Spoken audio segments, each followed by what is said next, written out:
네, 6월 임시국회가 시작된 가운데 저축은행 사태와 관련해 여야가 국정조사의 증인 채택과 의제 선정 등을 둘러싸고 벌써부터 신경전이 가열되고 있습니다. 오늘은 국회 정무위원회 소속 한나라당 김용태 의원 전화 연결해 보겠습니다. 안녕하십니까? 예, 안녕하십니까? 김용태입니다. 네. 자, 이 저축은행 사태가 일파만파로 커지고 있습니다. 김 의원께서는 이번 사태의 배경을 어떻게 보고 계십니까?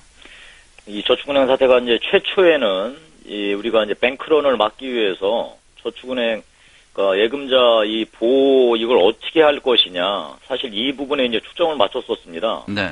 근데 이게 이제 여러 가지 불법 사실들이 드러나니까 이 금융 감독들을 제대로 어떻게 했느냐, 이걸 이제 뒤지다가요, 결국 급기야에는 이게 예전부터 이런 일이 왜 누적이 됐는지, 정책 결정을 그 당시는 왜 했는지, 여기까지 이제 퍼진 상태입니다. 그래서 차제 이번 검찰 수사 이외에 국정조사를 이제 국회에서 하지 않습니까? 네. 이때는 이 저축은행 사태가 이렇게 번지게 된 정책 결정 과정 전체를 살펴봐서 다시는 이런 일이 벌어지지 않도록 해야 할 것 같습니다.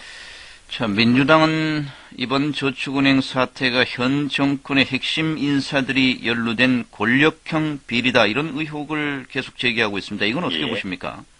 현 정권, 다음에 현 정권의 최고 핵심 실세가 연루가 되기 때문에 당연히 환부를 도려내는 게 아니라 이거는 가장 중요한 범죄라고 규정해서 이제 처단을 해야 되겠지요. 근데 문제는 뭐냐면 이것이 지금 카더라라고 식으로 가서는 안 되고요. 예. 아까 제가 말씀드린 대로 이 저축은행 사태가 이렇게 벌어지게 된 여러 가지 이제 정책 결정 과정도 다 뒤져야 될 거고, 그다음에 불법 대출이나 이런 거에 이제 연관된 이런 것들 이제 찾아야 될 텐데요. 저는 민주당에서 제기한 거 검찰에서 깨끗하게 확실하게 수사하고 다음에 우리 국정조사에서도 밝힐 건 다 밝혀내야 되지 않겠습니까? 네. 예. 또 한나라당 쪽에서는 이번 저축은행 비리는 전 정권 때부터 누적돼 온 것이 결국은 지금 와서 터졌다, 이렇게 얘기하고 있거든요. 책임론을 따진다면 전 정권도 상당한 부분 책임이 있다, 이렇게 보십니까? 이제 다 한번 들여다봐야 되겠죠. 제가 간단하게 설명드리면 이 상호 신용금고에서 이게 이제 저축은행으로 이름도 바뀌고 여러 가지 제도를 통해서 이게 이제 수신 기반을 대폭 늘리고 대출해주는 것도 예전에 조그만 중소기업을 해주다가 몇백억, 몇천억에 이제 PF 시장에 뛰어들게끔 만든 여러 가지 조치들이 있었습니다. 규제를 많이 풀어줬죠. 그렇죠. 네. 다음에 이번 사태에서 보셨다시피 도저히 사채업자 수준밖에 안 되는 사람들, 이런 사람들한테 몇백억이 아니라 몇 조의 돈을 굴릴 수 있도록 이제 그런 사람들한테 저축은행을 허가해 준 거죠. 네. 그러니까 이런 과정들은 분명하게 우리가 살펴봐야 할 것 같습니다. 그래서 요 과정에서 이제 이런 과정들이 사실 이제 전 정권에서 의사결정이 이루어지고 시행됐던 거니까요. 요 과정을 살펴보자. 아마 이래서 이게 전 정권 책임론을 얘기할 텐데요. 네. 저는 물론 이번 정권 내에서도 여러 가지 문제가 있고, 특히 참담하게도 우리 금감원장이요. 그분이 이명박 정부에도 임명하고 이명박 정부에서 일을 했던 사람이니까요. 예. 그런 사람의 비위 사실이 드러난다면 당연히 단호하게 조치를 해야 되고, 그 전 정권에서 벌어졌던 여러 가지 소위 정책 집행 내용들도 한꺼번에 다 들여다봐서 문제를 입체적으로 총체적으로 풀어야 할 것 같습니다. 최근 청와대와 민주당에서 특정인을 거명까지 하면서 폭로전이 가열되는 듯한 이런 양상인데, 이런 감정적인 어떤 서로 간의 대응, 폭로전, 이건 어떻게 보십니까? 제가 여기서 분명하게 말씀드리고 싶습니다. 저도 국회의원의 한 사람이지만 현재 그 발언들이 국회 회의 중에 발언된 게 아닙니다. 예. 그래서 분명하게 면책 특권이 없다는 걸 분명히 말씀드리고 싶고요. 하여튼 그 발언에 대해서 책임을 져야 할 겁니다. 책임을 지고 청와대도요. 결국은 지금 야당 전 대표한테 이런저런 의혹을 제기했으니까요. 청와대에서도 그 발언에 대해서 책임을 지지 못한다면 당연히 자기 그 말에 대해서 책임을 져야 되지 않겠습니까? 네. 그래서 저는 따라서 지금 이제 청와대하고 박지원 전 대표 측에서 여러 가지 이제 공방들 분명하게 자기 발언에 대해서 책임질 각오로 서로 간에 이제 공격을 하더라도 공격을 해야 할 것입니다. 자, 지금 검찰 수사가 금감원과 감사원 또 금융위원회까지 지금 뻗치고 있고, 뭐 일부 정치인들의 이름도 오르락내리락하고 있는데, 이 예. 검찰 수사에 대해서는 어떻게 보십니까? 잘 제대로 방향을 잡고 간다고 보십니까? 예, 저는 지금 뭐 검찰 수사가요. 뭐 제가 검찰 수사를 잘한다 못한다라고 제가 뭐 얘기할 계제는 아니고요. 예. 하여튼 검찰이 결연하게 이번 사태에 대해서 이 수사를 해 나가야 할 것이고요. 다만 이제 우리 국회에서 국정조사를 하자고 여야 간에 합의하지 않았습니까? 네. 저는 그래서 그 검찰에서 수사하는 건 주로 이제 불법 대출에 어떤 인사들이 관여됐느냐 이런 걸 이제 살펴보는 게 될 것이고요. 우리 국회의 국정조사는 아까 말씀드린 대로 네. 여러 가지 정책 결정 과정들, 그래서 이것을 특정 어떤 뭐 은행이나 이런 특정 인사를 봐주기 위한 정책 결정이 아니었느냐 이런 걸 살펴봐서 뭐 입체적으로 국회 국정조사하고 검찰의 조사가 잘 좋은 결과를 낼 수 네. 있었으면 좋겠습니다. 제가 이 검찰 수사가 제대로 가는 방향이라고 보느냐라고 질문 드린 게 어제 한나라당 초재선 의원들이 저축은행 특검법을 발의하지 않았습니까? 예. 김 의원께서도 법안에 서명을 하셨죠? 그건 뭐 잘못 알려진 사실이고요. 예. 제가 그 법안 서명했다는 게 잘못되었기 때문에 어제 그 철회하는 절차를 밟았습니다. 아, 그렇군요. 그런데 이제 이 특검이요. 예. 물론 그 검찰 수사가 미진하면 특검은 뭐 당연히 해야 되겠지요. 네. 그리고 그것을 통상 이때까지 특검은 집권여당에서는 반대했던 게 통상 아니었습니까? 그런데 이번 사태는 워낙 엄중하기 때문에요. 예. 검찰 수사를 지켜보고 다음에 국정조사도 지켜본 다음에 제대로 나오지 않으면 특검 그 이상도 해야 되겠지요. 그러니까 어제 김 의원께서 저 법안에 서명했다는 거는 잘못 알려진 거군요. 예, 그렇습니다. 예. 네. 그러면 지금 당장 어떤 특검을 도입하자 이런 의견에는 반대하시는 모양이죠? 그거는 이제 절차적으로 불가능하죠. 왜냐하면 검찰 수사가 나와서 예. 검찰 수사가 도대체 신뢰할 수 없다. 그리고 국회에서도 국정조사를 했는데 뭐 별반 뭐 나온 게 없다더라. 그런데 분명히 의혹들은 있고요. 그럼 뭐 특검에 대한 논의가 급물살 타지 않겠습니까? 네. 그때 이제 뭐 분명히 뭐 야당은 주장을 할 텐데 여당이 그걸 수용하느냐 수용하지 않느냐 이제 이런 사태로 갈 텐데 저는 그때는 반드시 우리 집권 여당이라고 하더라도 특검을 수용해서 국민적 의혹을 풀어야 되겠죠.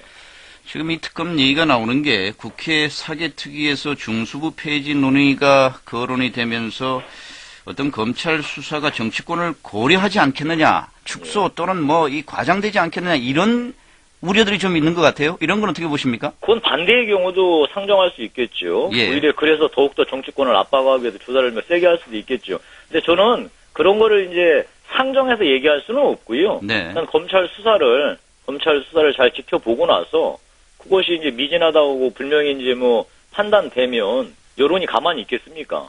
그때 이제 우리 집권당이 처신을 잘해야 될 텐데 저는 그때 반드시 미진하다고 여론이 일면 예. 특검을 도입하자고 집권당이 먼저 제안해도 해야 할 것입니다. 알겠습니다. 네.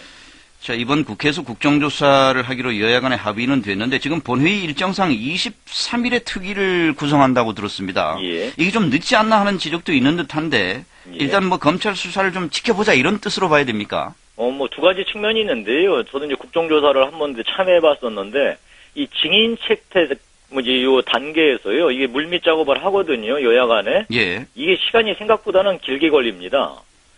그리고 요 이제 조사위원들은 이제 각 당마다 이제 내정이 되는데요.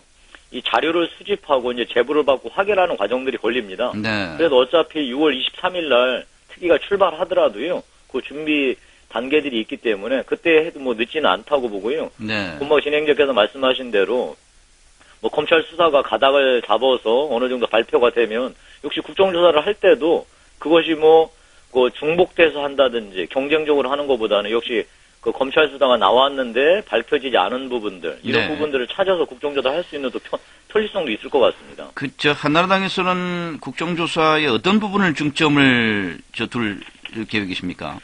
일단 뭐 제가 국정조사를 저도 이제 위원으로 신청을 했는데 뭐 될지 안 될지는 모르지만 네. 이게 쭉 그 저축은행 관련해서 정책들이 결정된 과정들을 살펴보니까 이게 어떤 특정 목표를 향해서 움직였다는 게 거의 뭐 눈에 보입니다. 예. 그러니까 소액 대출 활성화 조치. 이게 무슨 말씀인 거 아니? 이제 300만 원 이하 소액 대출을 해주면은 우리가 소위 그 은행이 건전하냐 건전하지 않느냐를 따지는 게 이제 BIS 비율 요걸 보는 거거든요. 예. 근데 이런 것들을 이제 거의 절반 이하로 이제 깎아준 거죠. 그러니까 그 돈을 많이 빌려줬어도 건전성에는 문제가 없다 이런 식으로 해주고 이름도 네. 바꿔주고 다음에 계열화도 허용해줘서 무슨 저축은행 1, 저축은행 2 이런 식으로도 하고요.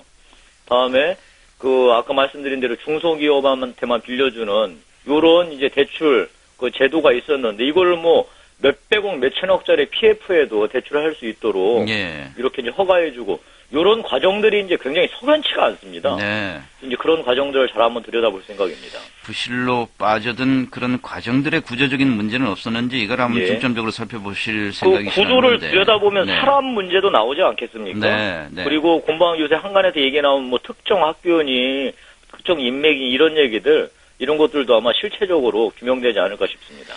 증인 채택 범위를 놓고 벌써 뭐 신경전이 있는 것 같습니다. 예. 대표적인 예로 민주당에서는 김황식 총리가 감사원장 재직 당시 5만 군데서 압력이 들어왔다. 예. 이 발언을 증언대에 대해 세워서 반드시 해명하고 들어야 된다 이런 입장인 예. 듯한데 어떻게 보십니까? 그러니까 일단 뭐 오늘 당장 지금 대정부 질의가 질문이 있으니까요. 네. 그때 총리가 입장을 밝힐 뭐 어떤 뭐 그 자리가 아니겠습니까? 얼마나 많은 의원들이 오늘 내일 모레 이 질의를 하겠습니까? 저는 이제 총리께 이렇게 말씀드리고 싶습니다. 밝히셔야 됩니다. 네. 그러니까 저는 총리께서 국정조사에 나오지 않으시는 게 좋을 것 같은데요. 안 나오시려면 오늘 대정부 질의 의원들한테 밝히시든지 따로 어떤 자리를 만드셔서 5만 군데에 대해서 입장을 말씀하시는 건 맞다고 봅니다. 네. 예. 일단 뭐 국정조사에 앞서서 지금 말씀하신 대로 대정부 질문과 또 상임위 활동을 통해서도 상당 부분 이런 얘기가 좀 논의가 되겠죠? 그렇지요. 그래서 저는 김황식 총리께서 어차피 이런 마당에 지금 여러 가지 뭐 절차를 들어서 관행을 들어서 말씀을 안 하시는 게 과연 피해가실 수 있을까? 저는 그래서 이제 우리 총리님의 인품을 믿기 때문에요. 정확하게 이 부분에 대해서는 입장을 말씀하시는 게 예. 정말 국민적 의혹을 해소하는 데도 도움이 될 것 같습니다. 자, 기타 지금 뭐 핵심 증인을 놓고 무슨 청와대 수석이라든지 여러 여권의 핵심 인사를 증인으로 채택하자 이런 예. 야당의 요구가 있습니다. 이런 데 대해서는 또 어떻게 보십니까? 저는 그것도 피해갈 일은 아니라고 봅니다. 그러니까 일단 저희로서는 합리적으로 정말 단순하게 무슨 뭐 그 지역에 뭐 살았다든지 거기에 그 있던 사람이 동문이 뭐 근무하고 있다든지 이런 것 때문에 불러서는 곤란하고요. 예. 확실하게 이제 언론을 통해서나 여러 가지 경로를 통해서 그 문제가 있다고 이제 판단되면은 우리 입장에서도 증인 채택을 거부할 이유가 없고요. 반대로 아까 전 정권에서 여러 가지 이제 정책 결정 과정에서 그 내용 자체는 석연치 않은 게 굉장히 많거든요. 네. 그러면 그 안에서 이제 일했던 사람들이 있지 않겠습니까? 뭐 장관도 있었을 거고 감독위원회 위원장도 있었을 거고 이런 분들도 당연히 우리가 증인 채택을 요구할 거고 단체를 시켜야 되겠죠. 자, 민주당의 저축은행 진상조사위원회 위원장인 박지원 전 원내대표가 이 감사원이 저축은행을 감사하는 건 법적 근거가 없다는 발언을 지난 3월 국회에서 했다는데 그때 예. 속기록도 뭐 지금 보도가 되고 있습니다. 예. 그때와 지금 어떤 입장을 좀 바꿨다고 보십니까? 이거 저도 그래서 지금 그 얘기 듣고 좀 황당한데요.